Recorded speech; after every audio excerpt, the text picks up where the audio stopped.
Chile se está quemando hace un mes. Más de 2.000 incendios se han registrado en todo el país y la respuesta no ha estado acorde a las necesidades. Cabe preguntarse entonces, ¿por qué el manejo de la emergencia no ha tenido los resultados esperados? La respuesta es simple. Somos expertos en improvisar. La gestión del riesgo y la emergencia no contemplan la planificación en nuestro país.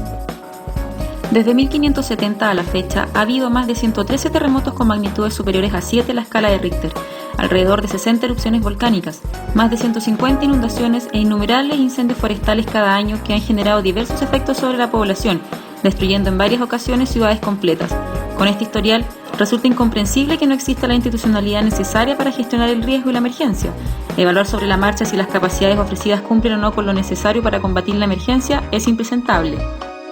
De todos los eventos, los terremotos son los que han generado mayores cambios. El terremoto de 1906 en Valparaíso fue un precedente para la creación del Centro Sismológico Nacional.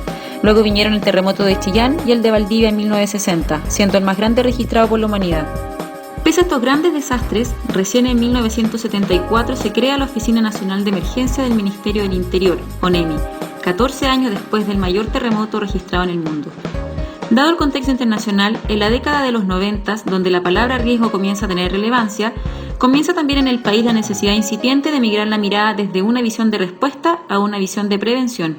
No es hasta el año 2002 cuando oficialmente se le encarga a la ONEMI, por medio del Plan Nacional de Protección Civil, la misión de gestionar la prevención de la reducción del riesgo de desastre en el país, solo 28 años después de su creación. Recién en el año 2014, la Presidenta de la República, Michelle Bachelet, promulga la Política Nacional para la Gestión del Riesgo de Desastres en Chile.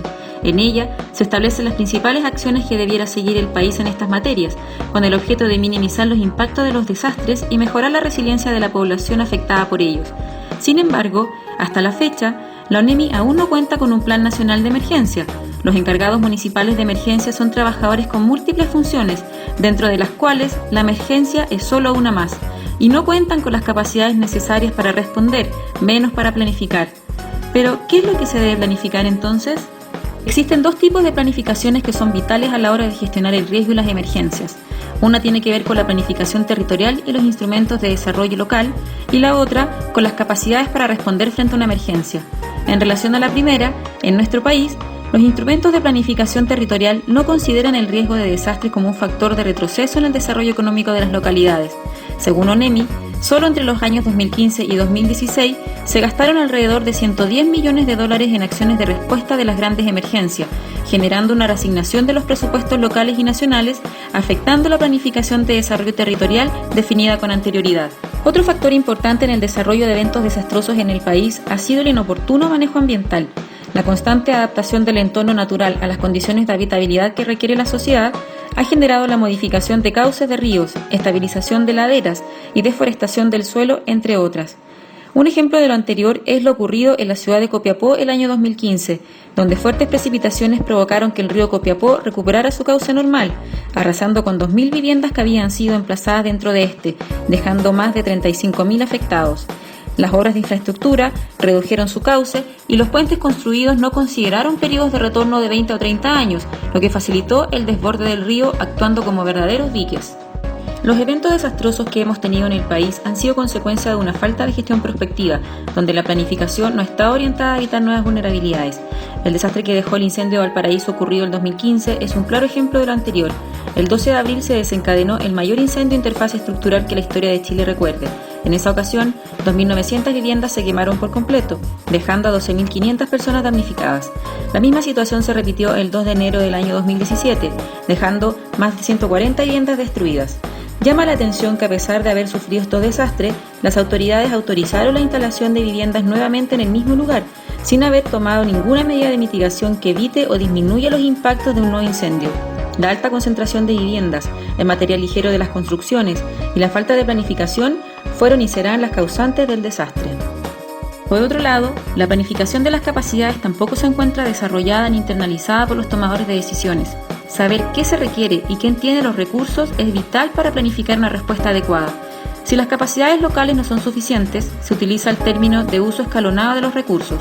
Esto quiere decir que si la comuna no es capaz de enfrentar una emergencia, debe pedir ayuda a la provincia. Si ésta no es capaz de solventarla, a la región o al país.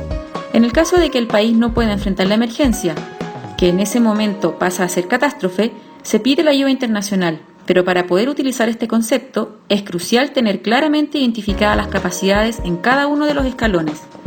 En el caso de los incendios forestales que nos afectan, CONAF, como integrante del Sistema Nacional de Protección Civil, debió haber tenido previsto cuáles son los recursos necesarios para combatir los incendios en su peor escenario, es decir, en caso de tener que pedir ayuda internacional. Así, debería haber existido dentro de su plan de emergencia la identificación de los países vecinos que cuentan con capacidades para el combate de incendios forestales. ¿Cuáles son esas capacidades? ¿Dónde se encuentran emplazadas? ¿Tiempos de respuesta? ¿Especificaciones técnicas? Si no tiene este tipo de plan, ocurre lo que pasó con el supertanker, donde se evaluó su factibilidad una vez que había sido ofrecido por un privado, dejando en evidencia la falta de planificación. Las capacidades se transforman entonces en el elemento esencial a gestionar en todo el ciclo del riesgo. El no contar con esta gestión se debe en parte a la falta de gobernanza y gobernabilidad que por años se ha mantenido en Chile, lo que no ha permitido planificar y coordinar estas capacidades. Como la historia lo demuestra, solo hemos sido meros improvisadores frente a las emergencias, afectando con esto a los más vulnerables.